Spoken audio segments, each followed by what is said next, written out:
easily. We have seen this before with Columbine and Waco and Sandy Hook and San Bernardino and everywhere else you can think of. And we had empathy because these were human lives that were lost. You have to have empathy if you're a human being. But when it comes close to you, when it comes close to your family, when it comes close to your community itself, it's beyond devastating.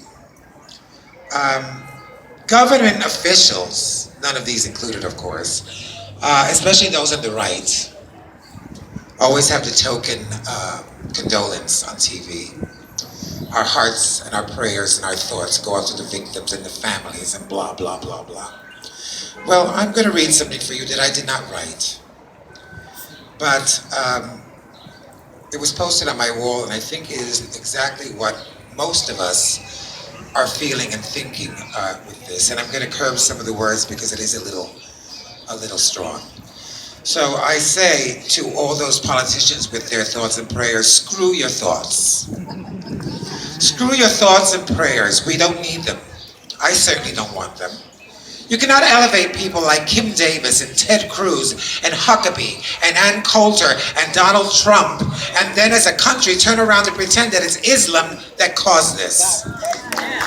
We have been beaten to death with fists and boots and bottles and bats and lead pipes. We have been shot and stabbed and mutilated.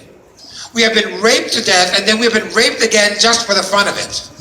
We have been trapped and burned alive, and families are too ashamed to claim our corpses.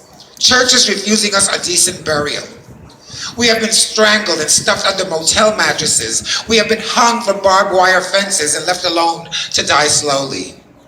America, you have done all of this to us, while calling us the predators.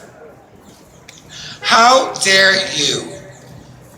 America, your politicians have fractured our bones under the heels of their shoes, and their footprints have tracked our blood all the way to the airport bathrooms and clandestine hotel rooms where they seek pleasurable release from people like me.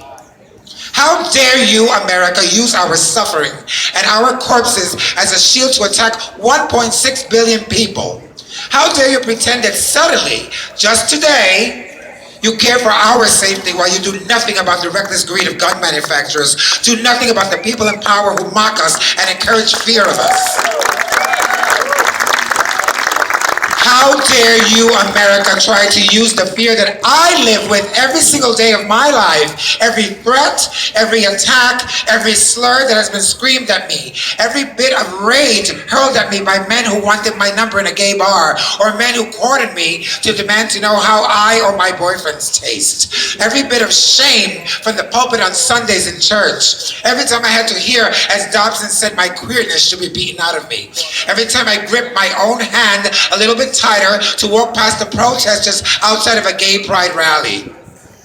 How dare you try to take this fear that you have installed in me and redirect it towards your war? How dare you?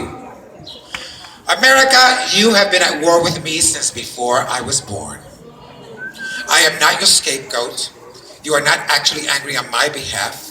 And you do not get to twist my anguish to fuel yet more hatred and yet more death. So take your thoughts and take your prayers and turn them towards yourself. Because they won't help me, but maybe, perhaps, they'll help you realize that we've been dying all this time and you never gave a shit before. Thank you.